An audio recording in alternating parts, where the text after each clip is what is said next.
Bonjour à tous et merci de nous rejoindre sur Futur TV pour cette nouvelle édition de la rédaction. Tout de suite les titres. Les partisans du Hezbollah coupent plusieurs routes au Liban. Ils protestent depuis hier soir contre la diffusion d'un sketch satirique de Hassan Nasrallah. La trêve en Syrie globalement respectée, le cessez-le-feu est en vigueur depuis hier. Des raids ont toutefois visé ce matin des localités d'Alep et de Hama. On ignore si ces villages sont concernés ou non par l'accord.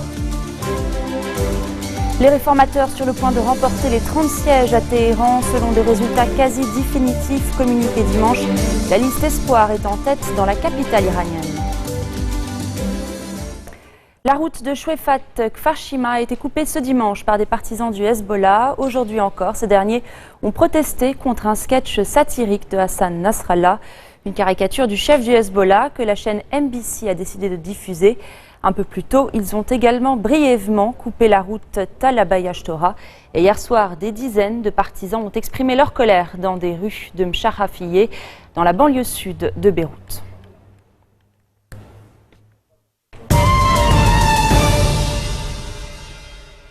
Entrée en vigueur hier, la trêve en Syrie semble pour l'instant respectée. Ce cessez-le-feu concerne seulement les zones de combat entre les forces du régime et les rebelles syriens. Les groupes djihadistes, État islamique et Al-Nusra, qui contrôlent 50% du territoire, en sont exclus. Selon l'OSDH, des avions ont bombardé ce matin des localités des provinces d'Alep et de Hama. Ces raids ont fait un mort. L'Observatoire ne pouvait cependant dire si ces villages sont inclus ou non dans l'accord. L'opération a été baptisée Tonnerre du Nord. D'importantes manœuvres militaires ont débuté en Arabie Saoudite. Ces exercices impliquent des forces terrestres, aériennes et navales. Ils interviennent au moment où Riyad multiplie les initiatives militaires sur le plan régional. La dernière étant l'envoi vendredi en Turquie de 4 F-15 pour participer aux frappes contre les djihadistes du groupe État islamique. La 88e cérémonie des Oscars s'ouvre ce soir à Los Angeles. Restez des nôtres, c'est après la pause.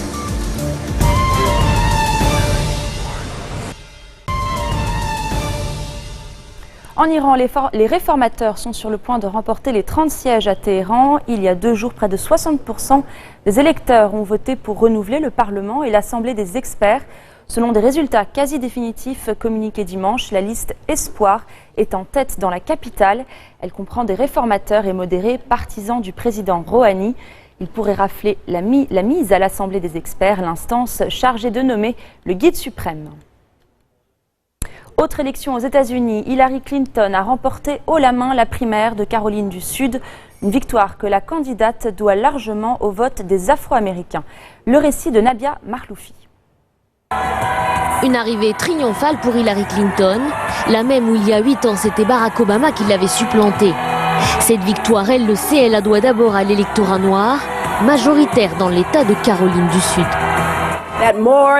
Plus d'un demi-siècle après l'action de Rosa Parks dans un bus, la marche de Martin Luther King et John Lewis, ce racisme systémique continue de déterminer quel citoyen sera mis en avant et lequel sera laissé de côté.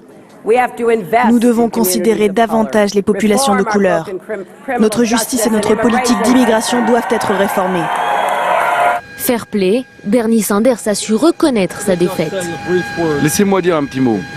Vous savez, en politique, parfois on gagne, parfois on perd. Et ce soir, nous avons perdu. Je tiens à féliciter Hillary Clinton pour sa large victoire. Mardi se jouera la bataille des quelques 800 délégués et nous avons l'intention de la gagner. Merci beaucoup à tous.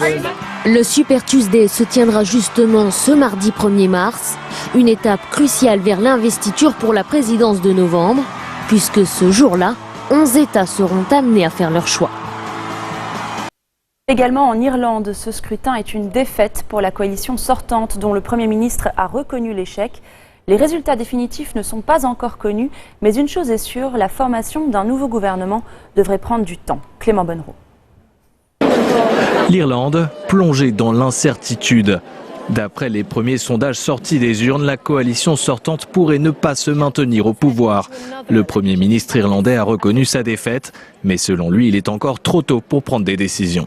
Je le dis très clairement, l'option d'un gouvernement de coalition avec le Parti travailliste et le Fine Gael est écartée.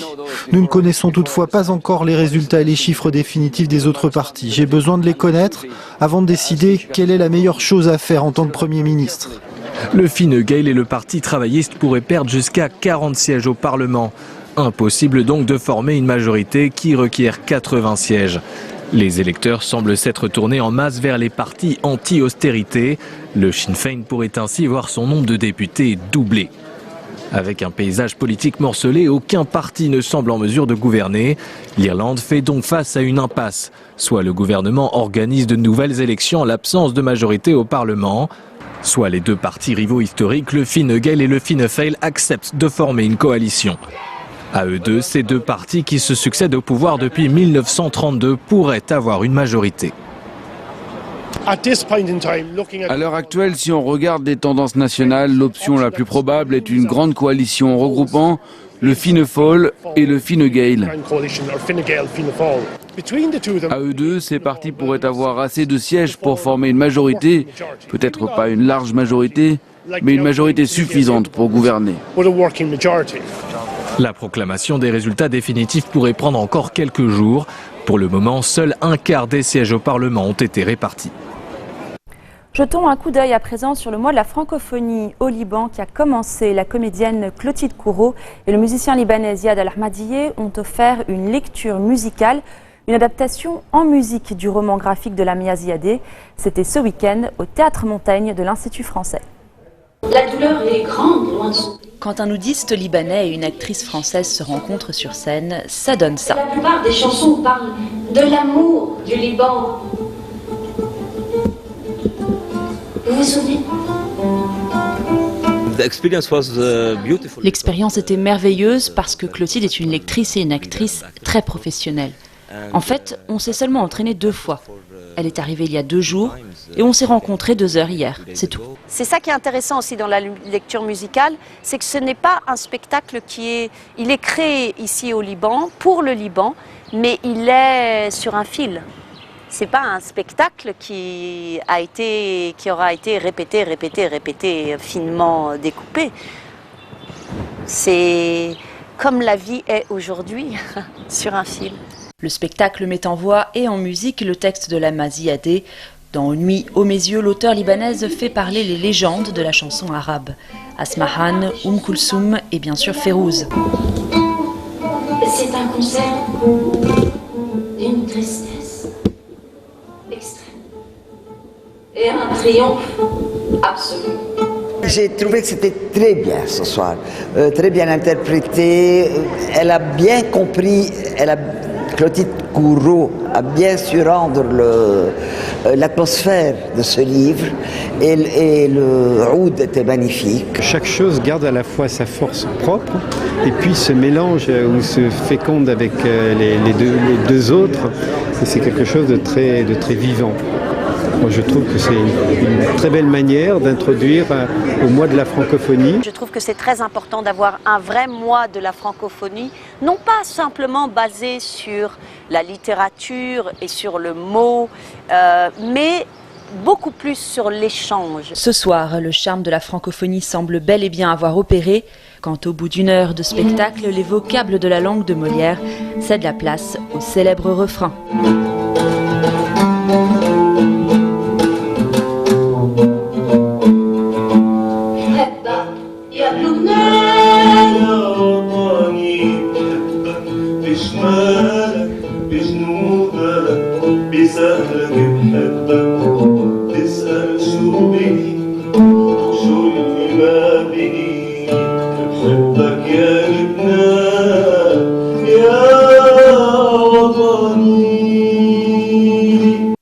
Un peu de cinéma à présent. Ce soir s'ouvre la 88e cérémonie des Oscars. Leonardo DiCaprio repartira-t-il du Dolby Theatre avec une statuette? L'acteur est à l'affiche de The Revenant avec 12 nominations. Le film d'Alejandro Iñárritu est parmi les favoris. Le réalisateur mexicain pourrait donc rafler pour la deuxième année consécutive la récompense ultime. Côté des films français, le long métrage Mustang fait partie des nommés.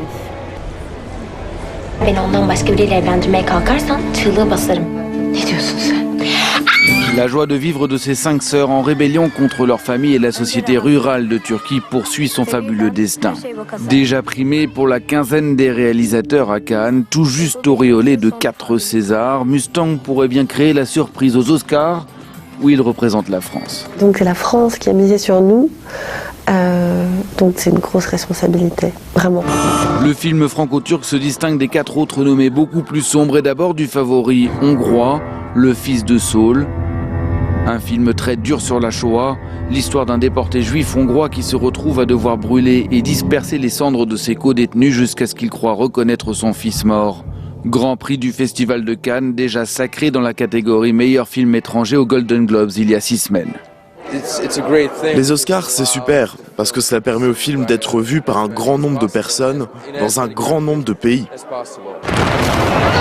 Autre nommé, 2 films de guerre, l'un danois sur une mission qui tourne mal en Afghanistan intitulé A War. L'autre jordanien Thib, l'histoire d'un jeune bédouin qui accompagne un soldat britannique durant la Première Guerre mondiale. Il pourrait bien devenir le premier film arabe à remporter une statuette depuis Z, une production franco-algérienne en 1970. Le public a déjà répondu comme si nous avions gagné la Coupe du Monde. Enfin, dernier nommé, L'étreinte du serpent, une enivrante dérive sur le fleuve Amazon à travers la rencontre d'un chaman qui vit isolé depuis des années et un ethnobotaniste américain. Première nomination pour un film colombien. C'est la fin de cette édition, le rappel des titres. Des partisans du Hezbollah coupent plusieurs routes au Liban. Ils protestent depuis hier soir contre la diffusion d'un sketch satirique de Hassan Nasrallah. La trêve en Syrie globalement respectée, le cessez-le-feu est en vigueur depuis hier. Des raids ont toutefois visé ce matin des localités d'Alep et de Hama. On ignore toutefois si ces villages sont concernés ou non par l'accord. Les réformateurs sur le point de remporter les 30 sièges à Téhéran. Selon des résultats quasi définitifs communiqués dimanche, la liste Espoir est en tête dans la capitale iranienne. Merci de votre attention. Retrouvez-nous tous les jours à 16h40 heure de Beyrouth. Vous pouvez également nous suivre en ligne sur notre site web ou en téléchargeant notre application mobile. Excellente fin de week-end à toutes et à tous.